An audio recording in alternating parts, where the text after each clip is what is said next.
Greetings from me and from Bayan. Bayan here. My dogs are confined to my parlor right now, so I'm in here kind of watching them. And I thought while I was in here I might talk to you a little bit about Mabon that's coming up. I meant to do a video where I was going to just answer some of your questions that I have not answered on YouTube. But I thought, rather than do that, I might just, I'm probably going to do 2 videos because I think that was going to end up to be a pretty long video, and I'm trying to keep them short. And I do have a little bit to say about Mabon, and I have kind of a fun, not fun, but a little bit of housekeeping to do coming up for Mabon that I thought you might be interested in doing. And you have time to do it if you do it now. Okay, I get questions. Okay, thank you. You can lay down. Lie down. Lie down. Not there. Louie's there. Come on, just a minute. Lie down, Dan. Lie down. Good boy. Lie down. Good boy. Okay.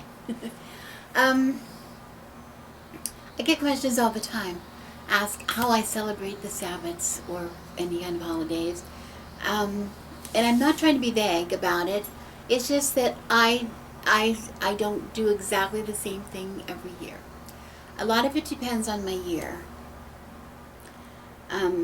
Last year, of course, we all went through a year that, in 2020, was a year that wasn't like any other year. So nobody did anything in the normal way, I don't believe. So, now that we're in 2021, we're just starting to feel our way back. And fortunately, for the last couple months, we've been able to meet with a small group to celebrate ritual together regularly, which we haven't been able to do in a while, and that's really nice. That's really lovely. So we have some rituals coming up here to celebrate, and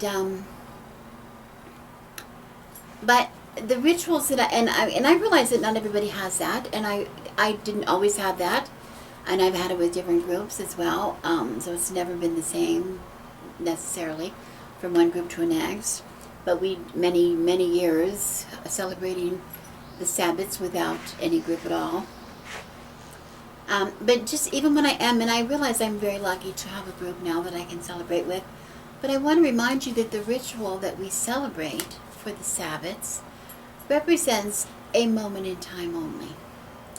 A moment in time only, where the Sabbats really represent positions in the wheel of the year that are like seasons. We have like 8 different seasons in the course of the wheel. While the season, yes, the season of Mabon represents 1/8 of the year, 1/8 of the segment of the wheel of the year. The actual moment of the equinox, the actual time which we celebrate with ritual, we don't necessarily celebrate it at that time, but what we're celebrating is the equalness of the hours of daylight and the hours of darkness. That happens this year. It happens on September 22nd, I believe, Wednesday, and we have not seen that equal day and night since the spring at Ostara.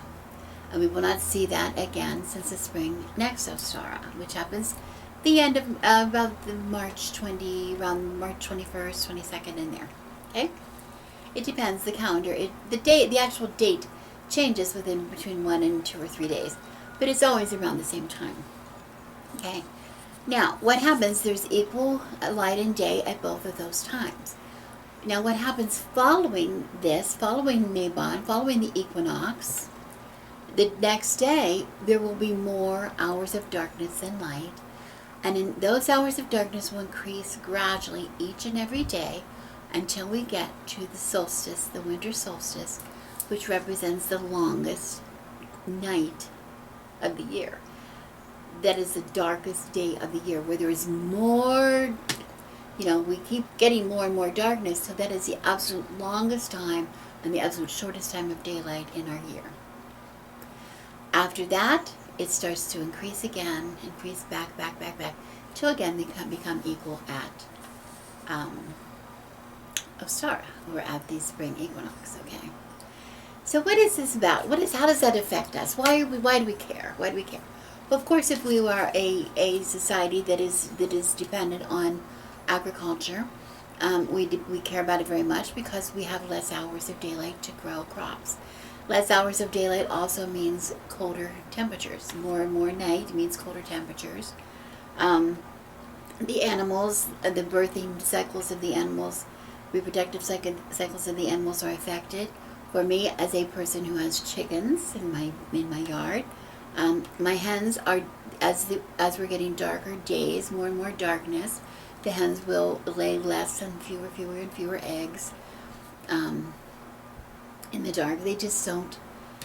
That's their time that they sleep longer hours and they rest longer hours, and they just are not producing quite as many eggs. So that makes maybe a difference to us. What's happening in our gardens, of course, we have a harvest, and the Mabon, or the equinox at this time, also Mabon particularly, is also called the second harvest.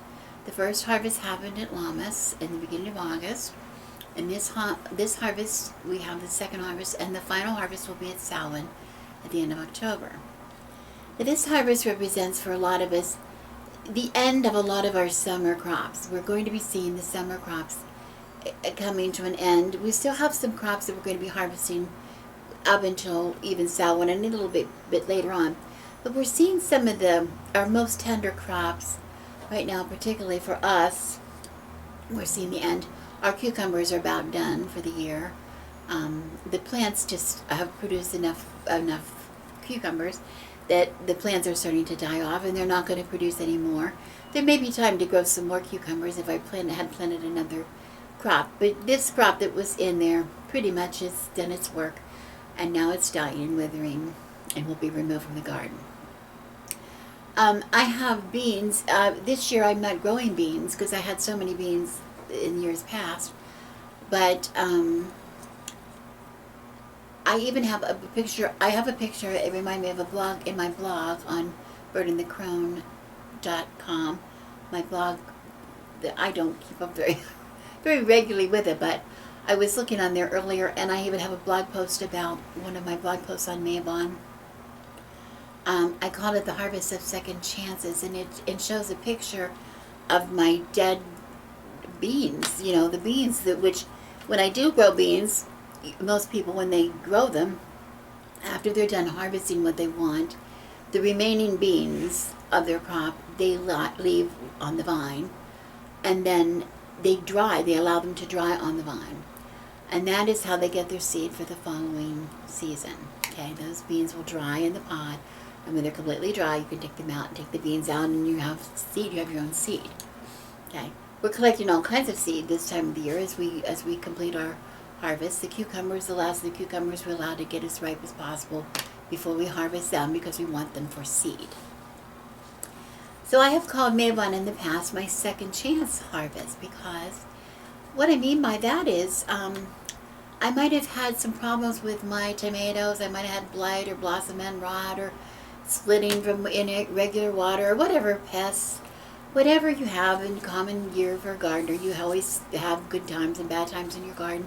But as long as you have a crop and you have the seed viable in that plant, you have a chance of having a new harvest next season, next year, that surpasses this one, that maybe does not have the same problems that you had this time. It's a second chance. It's another chance to do what it was trying to do, okay?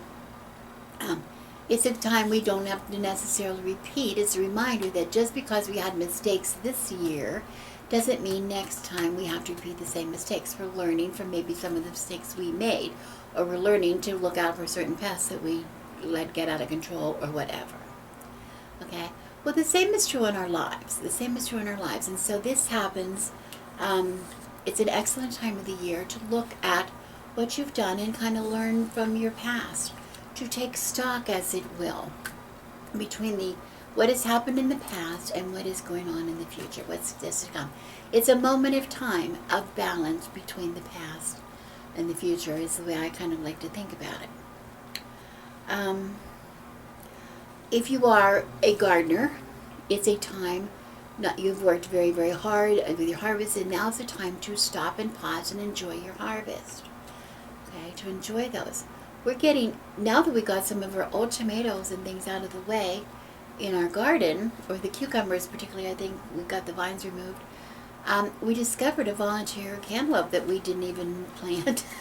They came out of nowhere, that had been buried under all the greenery of the thriving plant, the growing plant, and it didn't get much sun. It was just kind of hanging out under there waiting, and now we took the plant out, and all of a sudden we have this cantaloupe, and it's just taking over the bed and vining everywhere, and we have like half a dozen or so nice beautiful fruits on there ripening up, and maybe the signs of some new ones coming up, which we didn't even consider that we had those, because we didn't plant cantaloupe this year. Okay, so whether you're working in a garden, or you're working in a job, or it's just being with your family, this is a really good time to just pause for a moment and take stock of what you can harvest in your own lives, whether it be in a garden, or whether it be, just coping with day life. Where are you in your life? So it's time to reground yourself. I do a lot of activities at this time of the year. I talk about it all the time, trying to get myself in balance again. This is the perfect time. I do this in the spring, and I do it in the fall. It's this period of balance. You'll see me wearing these bracelets, these two bracelets that I wear. They're identical. They're the ones that I wear constantly to try to keep me in balance. The activities that I do they vary from year to year. They vary, like I said, they vary from year to year. Sometimes I just have very private things. I do just a lot of, I will begin making choices for my shadow work that is yet to come, because during the dark of the year is when I start to do shadow work. I work with my tarot cards, and I do a lot of shadow work there. And you can probably look, if you're not familiar with what I mean, look on some of my tarot videos, and I talk a little bit about doing shadow work on those videos. And at this time of the year, okay? It's a time of welcoming the darkness. What do I mean by welcoming the darkness? We shouldn't think about the darkness as bad. We don't want to think of light and dark as good and bad. Never is that, never. Without darkness, first of all, we could not see the light if it were not for the darkness. But the darkness, with the dark time of the year, like I said, we're preparing for winter. We're preparing by, gardeners. I keep going back to the same idea about gardeners. But gardeners, we're just busy with canning or preserving all kinds of our crops as much as we can preserve. We're either freezing or canning, or we're making jams, or we're, whatever we're doing, to maybe dehydrating some things, drying some things, making tinctures, getting ourselves ready for the winter. Okay. And at the same time, there's a lot of fun things that we can do.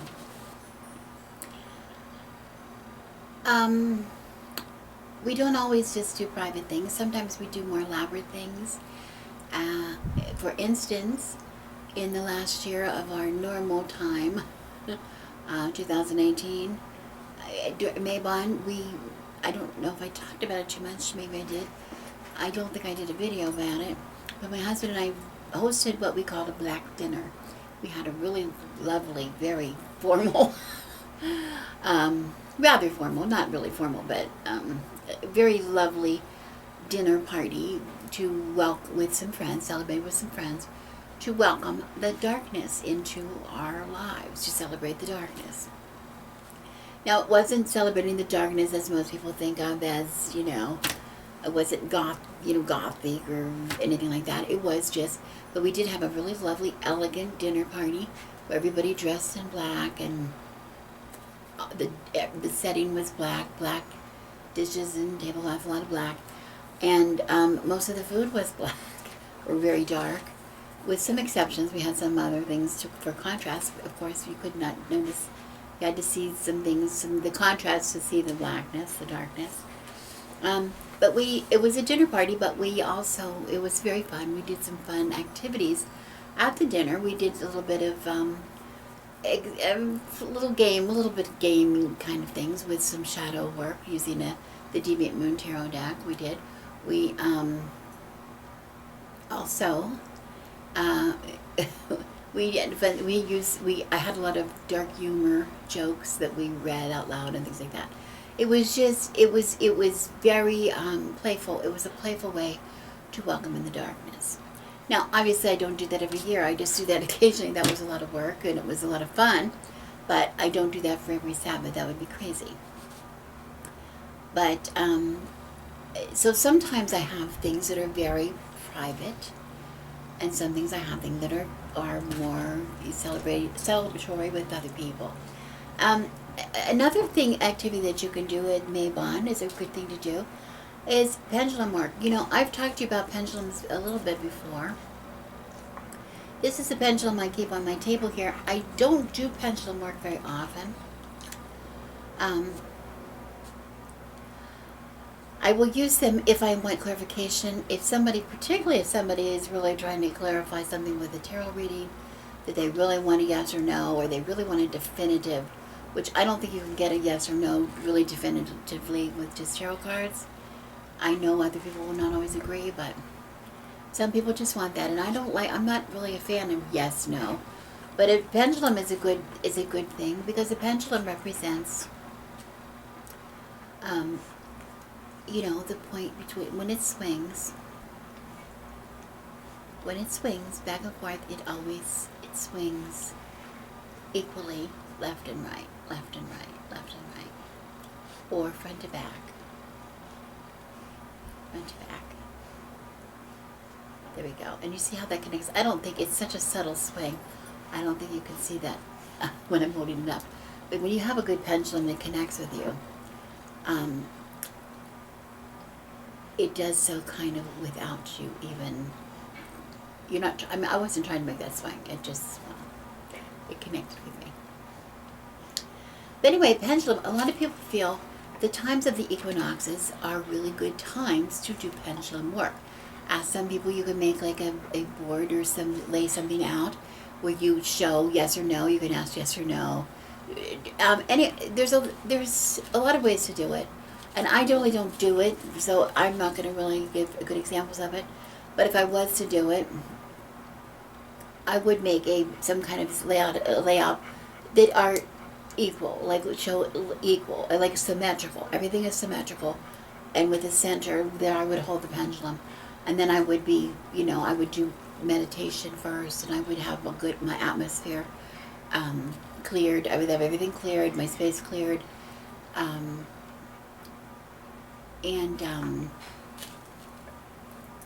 Really secure my perimeter, so to speak, and then ask direct questions on my pendulum to see what I see. Because I just think that it's natural at this time of the year to maybe work with pendulum. The one activity that I pretty much do without fail, kind of regularly, without fail, that's so silly. It's not without fail kind of regularly. That doesn't even make sense. But I always, if it needs done, I do it at Mabon, at the autumn equinox, or I do it at Ostara, typically. Sometimes it's at Imbolc, but I'll do it at Ostara, is set up my witch's jars. Now, I've talked to you about witch's jars before. I will link in the description box below. I'll put links to videos that I have in the past of videos that I've done on witch's jars. I think I've done a couple. And I know I've talked to you both on a witch's jar and witch's bottle. I've talked to different things, and people get confused and they go, "Why? What are you talking about?"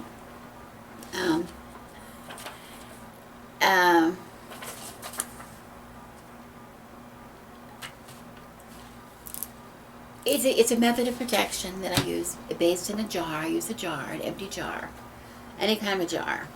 I typically use an empty pickle jar or an olive jar or a something like that.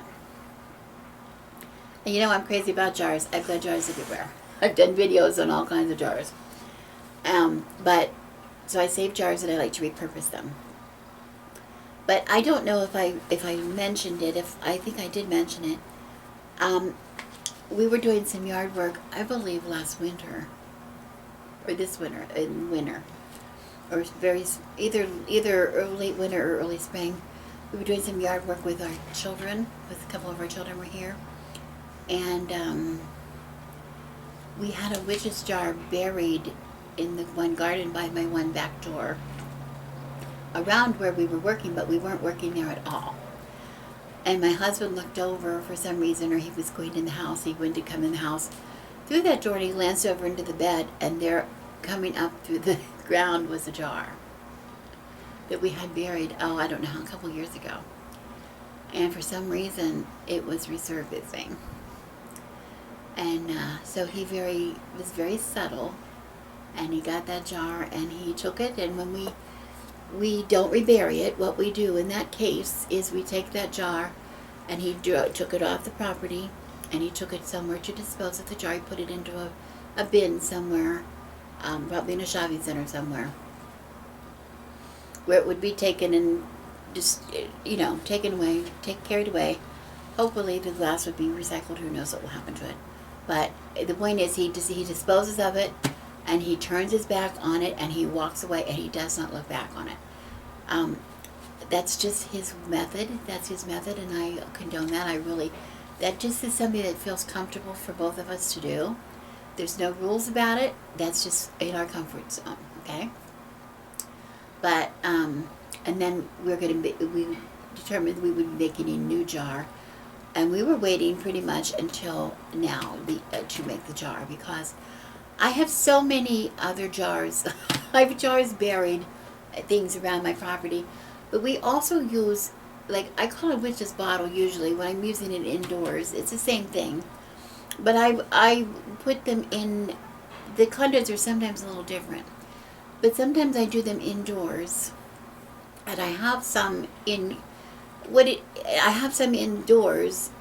that I don't do very often, because they remain indoors. Unless there's a reason to disturb them, they're just kept there. And what I mean by that is, I put them in places. Well, let me tell you the difference. For me, now this is the difference only for me. You do you. This is me. But I do a witch's bottle. I'll get a jar, an empty jar. Okay, so it's a witch's jar.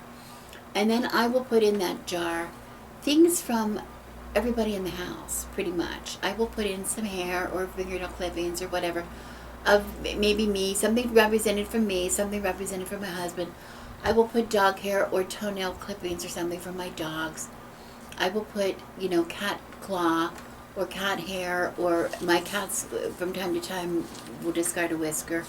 I might put that in the jar, but I tend to keep their whiskers for other magical purposes. They're very rare to get a cat whisker. I do not ever pull them, so I don't tend to use them in jars too often. But I put things that belong to each of us, that kind of a thing, in a jar, but I don't put anything really disgusting in that jar, because that that jar is going to go into a cupboard somewhere, out of sight. Typically a place that you just don't even see. You hide it. The idea is you hide it somewhere that nobody is ever going to see it. It's usually in a dark place. Think about a dark cupboard, a deep cupboard, way in the back of the dark, deep cupboard that you never even see. Or way back in the back corner of a closet that you never get to, or up above on the shelf, way back where you can't even see it. One good place I used to use all the time, my kitchen before the remodel had a counter that met together in the corner of a room. So the bottom counter, and it had this, often you will find a Lazy Susan built into that kind of a cupboard. We didn't have that. We just had shelves and shelves and others. So the space in between, back in the corner, was just a shelf that nobody could really get to. You could get to it, but you couldn't really see it. You'd have to take stuff out of the cupboard to use it. So I would put them there. I would put one there all the time. It's very funny, because when we went to remodel the kitchen one time, we took that out there. I was emptying the cupboard, and I found this jar back in the back of the cupboard, and I'm thinking, I didn't even remember what it was. It had been in there so long, and it really wasn't that recognizable what was inside of it. And I'm thinking, what in the world is this? And we just laughed when we realized what it was, because I didn't even know I had it. Anyway, I don't do them in the house that often because I have so many other protections in my house. I have witches' purses or bags, whatever you want to call them, sachets, whatever you call them, all over the house, by the doors. I have, I just have other protections, other places. So I don't need a whole lot, and I have things at the doors, and I feel that we're very well protected in the house. In the outside, I put jars. I tend to put a jar, every couple of years I'll put one. I'll renew one and put it near a door. I like to keep one by the last one we did was out by the front door. And I have stuff out in my coop, around my coop, and in the back. And then this one out in the side, about in the side door going out into the backyard, that's the one that had to be replaced. So that's what I'm going to work on now. And that one is a little different because when I do things outside, I don't really include things from everybody in the family. And I've had people ask me this, and I don't really answer it. I haven't answered it because it's not that you can't use those things. I just don't feel a need, because the protection on the animals, my animals don't go outside. Well, my dogs do, but my chickens have their own protection. We protect the outside through the jars. My husband, the indoors is protected. My husband takes care of the perimeter all the time. He spreads the ashes. I've done videos on that before too, where he takes all the ash from our fireplace, or from our fire pit, or from our cooking fires. All the ash that we have when we burn the wood, he collects all that ash, and it also includes some things like we burn our greenery. We burn our greenery, at Yule, or after Yule at Imbolc. We do it at Imbolc. The ash from that goes in this ash bucket, and then he takes that and he spreads it, walks the perimeter, and says a special prayer of protection around the perimeter of our property. That's his job. My job is protecting with the witches' jars outside of the doors. Now, the only reason we do it that way is probably because we're children that were born in the 50s, and we have some kind of lingering, sexual stereotypes, garbage in our genes somewhere. I don't know. There's no rules. We have no rules here, and I don't even believe in it. It's just something that always happens that way. That's the way we do it, and that's just the way we do it. It's just you do your job, I'll do my job, and it doesn't mean that I can't do his or he can't do mine. It's just the way it works out. So while he adds his own intention into the perimeter, I add my own intention into these jars that get planted out in the ground outside. So it tends to be things that are mine. That's the long way for me to saying a very simple thing. But they tend to be things that are mine or put in there with my intention. Now what I'm doing is I'm building the jar because I'm going to be building it between now and Mabon, which is happening on Wednesday. I'm going to get it ready to be planted on that day, if I can. And I just have, basically what I've started, I've just got it here so you can see it. I believe this was olives. It doesn't matter what it was. It could be any size, any shape. A glass jar, it should be glass, not plastic. You don't want to put plastic into my earth. It's glass. And it doesn't even matter if it says anything. I remove the label. The reason I remove the label, I'll show you in a minute why I do that. But right in here, what you're looking at is two things that are already in the jar, which I'll explain to you what that is in a minute. But first of all, I'll explain to you what that is in there now. We do a couple of things that we always put in this jar. For instance, my husband, this is where he plays his part in this jar. See, it's not just me, but he plays a big part in it. He goes around and he collects things for me, for the jar, because we do a lot of remodeling and building and stuff on the property. And he loves these old nails that are bent. Sometimes they're bent or they're rusty, and he takes these nails and saves them. That's what you see in this jar already. There's a nail already in there. I'm going to put this other one in there. Okay. But this nail in there, that what you're looking at is a collection of cobwebs. that yes, we try to keep cobwebs out of our house, but every once in a while we try to harvest cobwebs. So we'll leave some that are particularly growing. We kind of let them grow a little bit if we know we're going to be doing something like this, because it's a really good thing to collect those out and put them in the jar. That's what he did. He took a nail. He took a second nail and he just collected them around that nail, and then he put them in the jar. Okay, so that we can keep them. That's something he collects. You know me, I do this all the time. This is hair. This is from my head. I didn't pull it out of my head. I just left my hairbrush. I didn't clean my hairbrush for a while to build up a little collection of hair. You know, I spin this. You've seen me spin this before. But this is not for spinning, even though this is so nice. I have to say, this really feels nice. But anyway, I just dug this out of my hairbrush, and I'm going to put that in the jar because that is from my head going in the jar, just like that.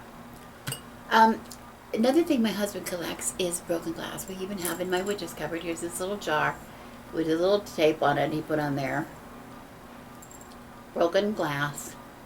Anywhere he sees broken glass, he doesn't go out and deliberately break anything, but when he sees glass, when he cleans it up, he keeps some of it and puts it in a jar. And what we have in this jar is, there's a couple kinds. I do have a couple kinds of glass. I have one really good one. Try not to cut myself. It's a piece of an old jar, and it's very dirty, or old something, very dirty. It's a nice big, pretty sharp shard of glass I'm going to drop in. And then also we have other kind of bunches of, it's also glass. What happened was we had a really bad windstorm, and I had a glass top table out by the pool, safety glass, but when it broke, the wind just picked up that table and just, like an umbrella table, just picked up that table and tossed it, and so I have a lot of that broken glass. Let me put some of that in the jar. I don't need a lot. Just some, okay? Put that in there.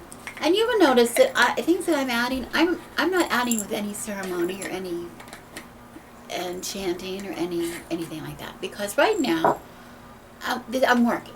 This is just working for me. I'm building up my tool, okay? So in here I have broken glass, a couple rusty nails, some of my hair, and some cobweb, okay? Now what else is going to go in this jar? Over the period of how many days we have going, I'm going to be looking for things that I need. One thing I love to put in here all the time is I love fingernail clippings. Well, my fingernails I have pretty short right now. I keep them short, and they really don't need cut right now. But one's could be a little bit cut. But I'm going to let that go a couple days, because I think I'm going to just let it go a couple more days, and then I'll have more to clip, and I'll put fingernail clippings in here. I suppose you could use toenail clippings, but there's something really about me that I just don't want to. I don't think toenail clippings are as effective as fingernail clippings, because fingernail clippings I think of scratching. Toenail clippings, toenails I think of just as being toes. There's nothing threatening about toes. Like, you don't think about toes when you think about hurting your enemy or keeping your enemy at bay. You don't really do that with your toes, I don't think. At least I've never tried that. So I tend to think of my fingernails more. If I happen to cut myself in between now and next Wednesday, you know how you do in the kitchen, maybe a little cut. I'm not going to deliberately cut myself because I don't believe in that. But, you know, let's face it, I cut myself from time to time. And maybe draw a little bit of blood. If I did, I would try to get a little bit of blood maybe on a cotton ball or on a tissue. And then I would stick that in here. If I were a younger witch and I had menstruation blood, I perhaps would use that in this jar, a little bit of that. A lot of people do. That might not be your thing. You might not like that idea at all. I will also always urinate in this jar. I don't urinate in the jar until right before right before I'm really ready to use it. I don't like the idea of a urine-filled jar sitting around the house. That's disgusting to me. I know that might not be your thing. Urinating in a jar, peeing in a jar. I do it because I think most people really get a kick out of peeing in a jar, but I don't know why. But I don't want it sitting around the house. Okay, so I would do that right ahead of time. But I realize some people, for them, that's just totally not acceptable. The whole idea, like I think of one of my daughters, I don't know that she even knows that I bury these things, but one of my daughters in particular, the very thought of having urine in a jar buried in the ground somewhere she would probably think is gross. She's a little bit,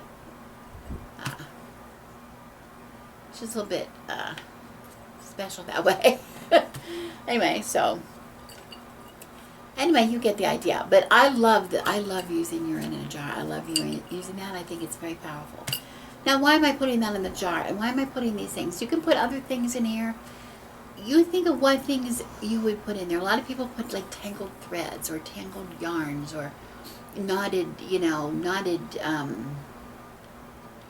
things that are knotted or things, that you just can't get out, or razor. Some people use old razor blades, or old razor blades, especially if they are rusty at all. That would be really good in there. The idea is we want to take this when we're done filling it. We're going to tighten it real well. Sometimes I write symbols or something on the lid. Sometimes I don't. But what I do tend to do is I usually put an identifier on there. I tend to, and I've showed this before, I had some images that I like to use on my jars. I didn't have that right now. What I did today, just so I could prove that you could do this easily without having any special thing, I just went to the Google on the internet, and I put in the Google face in the moon, or face in the full moon face, or something like that. And I found an image, and I just printed that out. This is an image that I found, and I just put it into Word, excuse me. I copied it into a Word file so I could size it. Because I wanted it to be about the right size. And then I'm just going to really simply, look how easy this is. I'm going to just take that, and I'm just going to cut out the face. I don't need the background. I don't have to do a real good job. I'm just going to cut it out real simply.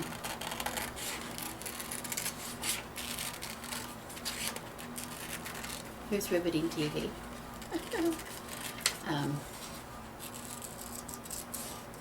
Okay, and I think that's the right size. And then I put this away because I keep scrap paper.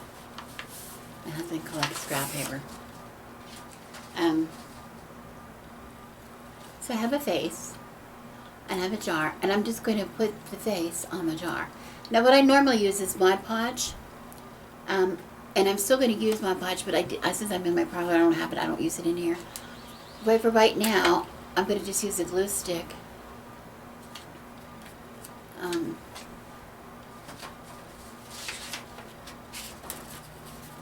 I'm just putting some glue on the back of the face.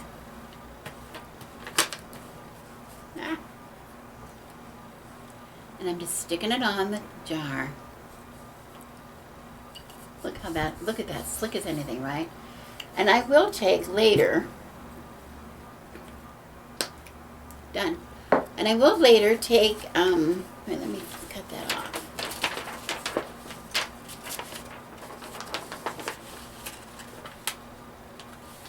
He's not going to like that glue on there, so.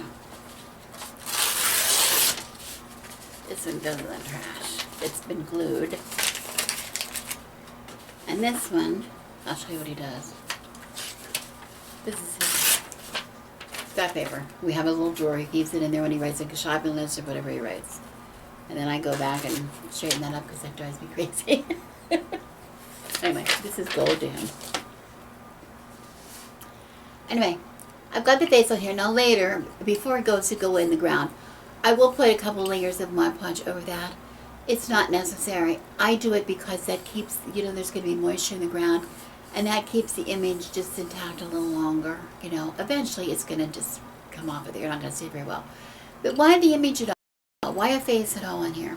The reason I put a face on here is because the idea of a jar and the things that we put inside there is that if there's evil forces or enemies or some kind of energies out there that you want to keep from entering your home, it's like a decoy. It's like a decoy. They're attracted to the image here. The idea is they're attracted to this image, and if they enter the jar, they will be cut or tangled up in the hair, or caught in the threads, or caught in the dust bunnies, or cut with the glass. They're going to be kept in here, and they're going to be entrapped. I recognize that's not accurate science, but this is magic, not science. Okay. You just have to believe in this stuff to make it work. That's the deal. You have to believe it. Now, there are a lot of other traditions people use with these. There's a lot of people, and I've had a lot of people remind me that their grandmothers or whoever used to write things going around and around the jar, right around whatever they wanted to write, around and around in circles all around the jar, because the idea is then to keep them going around and around and around and around, and never really getting to the end of the text to hold them there. But anyway, it's a very, very simple thing. Now, is this ready to go in? No, it's not ready yet, because it's just right now just the tool.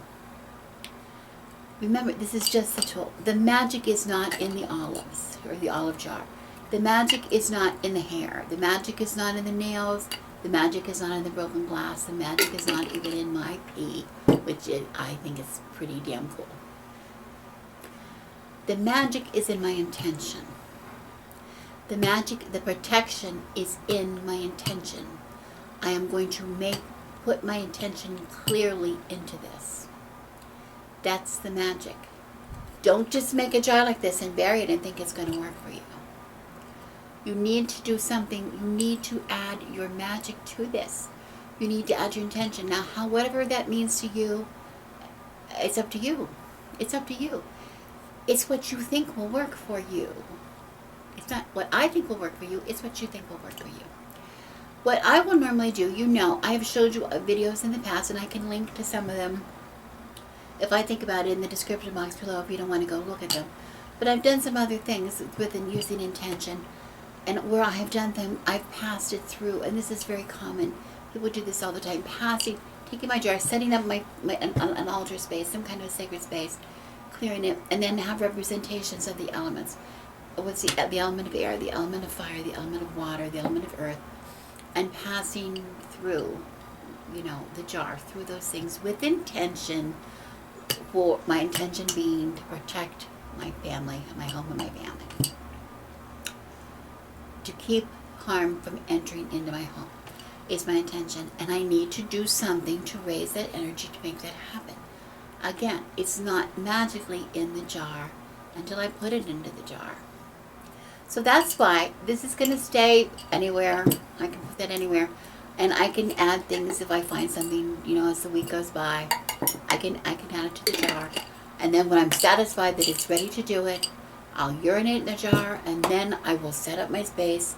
I will do all what I'm going to do to it, and then it's going to get buried. And it will stay there. And I do not go and dig it up. People say, do you go and dig it up when it's spent? I leave it there. When I think I need to do another one, I will put another one at some place, not necessarily the same place. I leave it there unless it's unearthed for whatever reasons. Like I said, it came out. I don't know why it came out when my children were in my yard, but it did. It could have been the result of an earthquake. It could have been the result of gophers, although we don't really have gophers. It could have been the result of fairies. I don't know what it was. I don't care what it was. It came out. We got it. We disposed of it, and we're going to plant a new one.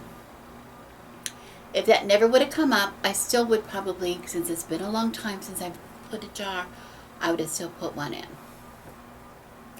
I'd probably, make a note. We make a note of where we have them so that we don't want to be digging in the vicinity. But when we bury them kind of deep, so when our garden, when we are digging in the garden, we're not going to unearth them accidentally, in the garden. I showed you in the past how you can put them in, if you're in an apartment or something, how you can put them in the bottom of a potted plant. Put them in a pot. and put it a smaller potted plant on top of that where people won't see it. There's a lot of things you can do it if you want to put one outside. But you know, you might not need it outside. Your protection might be needed inside. If you have enough protection inside, maybe that's okay for you. This is just my practice, something I do in my practice, something I do. It's really good to do at this time of the year because as we're welcoming that darkness, we're pulling ourselves into our safe space in our home, preparing ourselves for winter, and this is one of the ways I prepare myself. Okay, that's it. That's it. So, I'm going to come back and do another video probably, so and answer some of your other questions. So, if you have any questions about witches jars, before you ask the question, maybe check out my other videos that I will link to see if I answer the questions in those jars. In those videos. But I want to tell you, you do you. Whatever you feel works for you. If you feel it will work, it will work. That's half of it right there. Okay? Okay, thank you so much for watching. I'm Rebecca, and I wish you blessings.